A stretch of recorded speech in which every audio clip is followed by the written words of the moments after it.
আগন্ত যেটো 2025 যেটো BTC নিৰ্বাচন আছে আপোনালোকে তো নিজে চালে পাব্লিক কিমান মতলব অগ্ৰগতি আগে আছে মানে কিমান আমাক সাপোৰ্ট কৰি আছে যোৱা 5 বছৰত PPL গভৰ্ণমেণ্ট থকা অৱস্থাত পাব্লিকে যে কিমান অসন্তুষ্ট হৈ আছে হেতুটো আপোনালোকে নিজেই গম পায় পাব্লিকে এতিয়া আমাৰ এতিয়া বিৰোধী দলত আছো টকা নাই পইচা নাই কিন্তু পাব্লিকে এতিয়া নিজে নিজে ঘৰৰ পৰা ওলাই আহিছে যে আমাক আকৌ BPF সরকার লাগে কারণ PPL সরকারত আমার যিবিলাক পাব্লিক আছে সবরে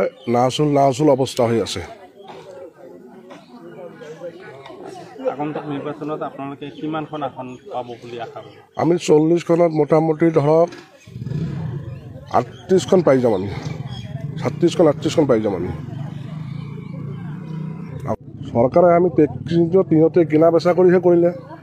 এইবাৰ তো পাব্লিকে সবে বুজি পাইছে 5 বছৰত কি অৱস্থা হল